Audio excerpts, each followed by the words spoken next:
Hi everyone, thanks for tuning in to Tuesdays with Taylor. I know I look like I'm on the run because again, we are so busy. We are so busy meeting the needs of our community on the street that, listen, it's all hands on deck right now. So I will be pulled together for session, but we are really excited to be here. We are here in Harlem today, and our guest today is the brilliant Bailey Jeremie, who is a mental health care provider and so much more. She is the founder and producer of an incredible podcast, Mind Over Melanin, which addresses an array of issues within our community and beyond, and I just love it. She has the soothing voice of a podcast artist, I guess a podcast broadcaster. A podcast broadcaster. And she also started this incredible initiative called the Black Wellness Initiative. So I'm going to let Mrs. Jeremie tell us a little bit more about her wellness initiative. And I guess first let's just start with your journey with mental health. How did you land in mental health? Okay, let's see, we have 11 minutes, right? That's a loose 11. I don't want to sound too muffled, but we have 11 minutes, and I think my journey started by curiosity as a child and wanting to know why things are happening the way they are.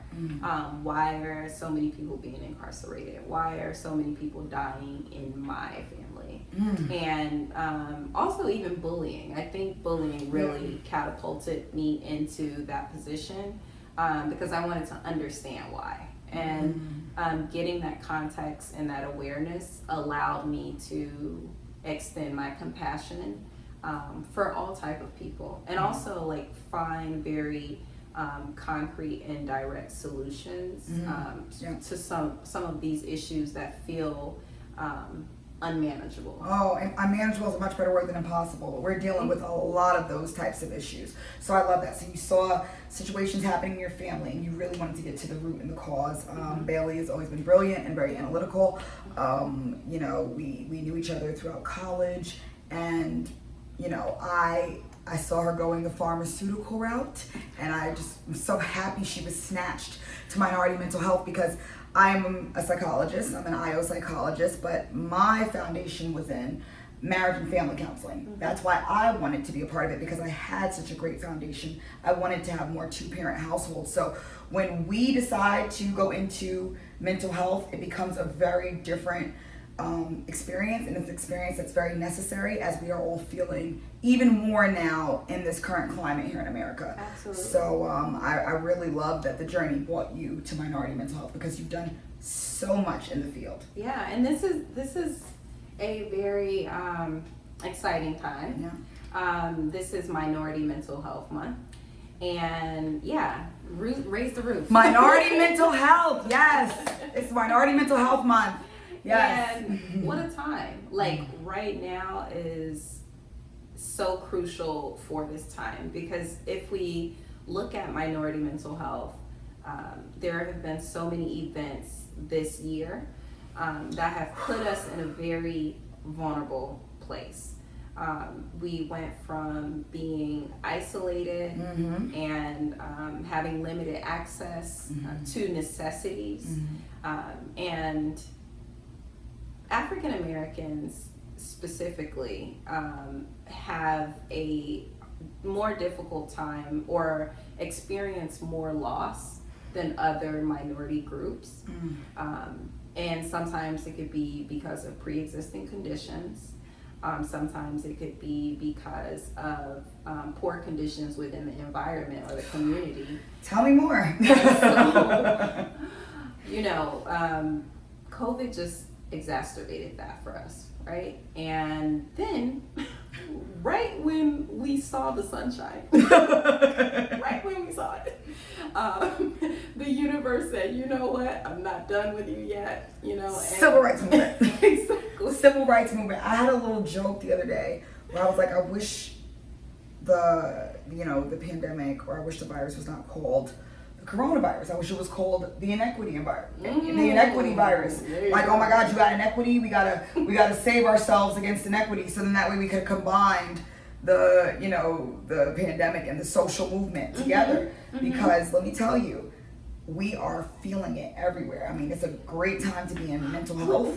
Yeah, and we are. And, you know, I mean, there's so many different entry points into this conversation, because if you think about the stability of mental health for minorities, it's a very sensitive and, you know, just difficult topic because we came from isolation, we came from loss, and I'm not talking about historically, I'm talking about 2020. Just right now.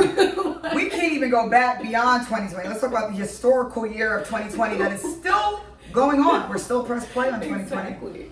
And so then we enter into this place where some of the leadership within the country has encouraged hate and encouraged injustice and intolerance for people, for human beings, for life.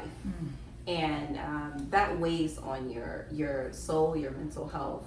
And it's difficult, you know, even myself, like every day I check my privilege, even being a light-skinned, cisgender woman with no visible disabilities. Oh, they're here. Right. Black womanitis.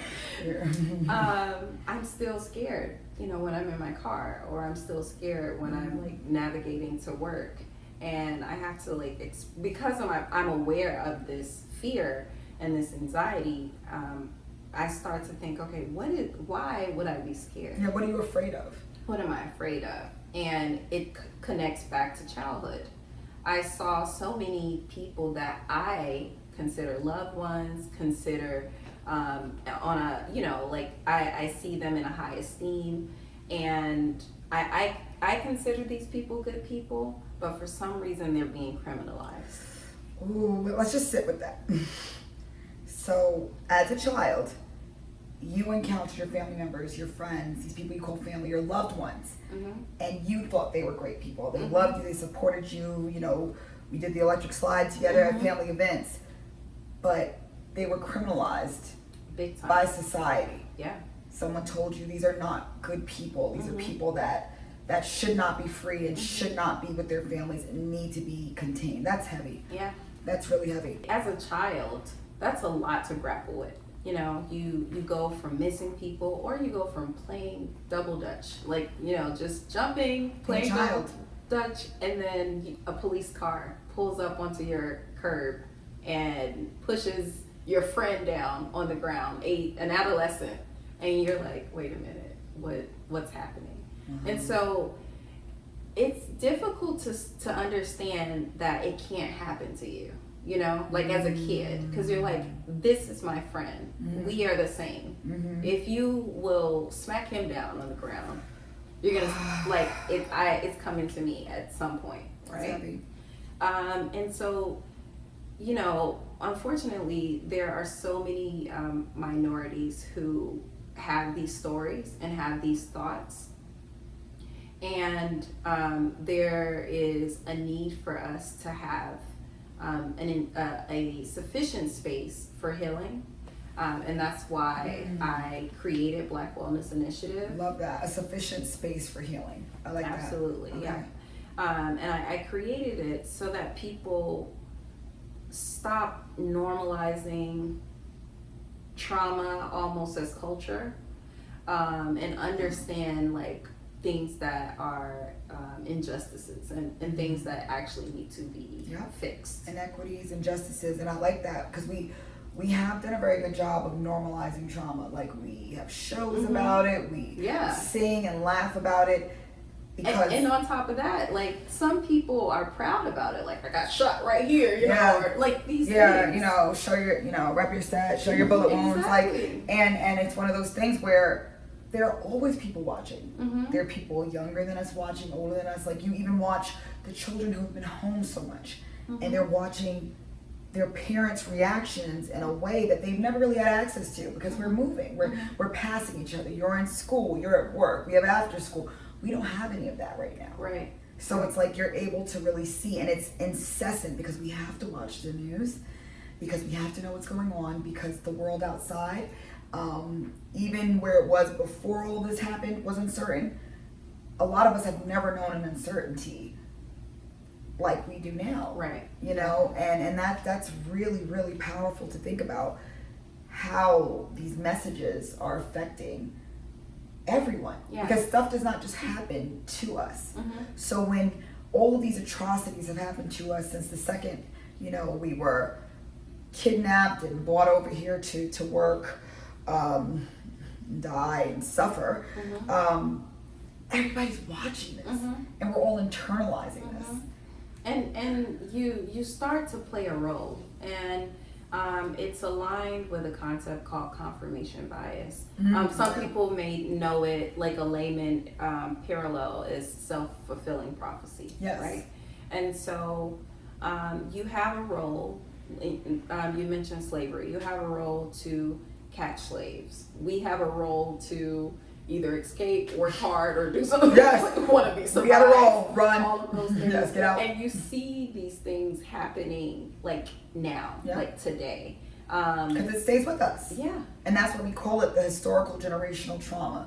Once I learned that term, because I, you know, studying this and being a part of this my whole life, once I learned that term, I was like, there you go. Now it's the reason for everything. Like, why is this one always late?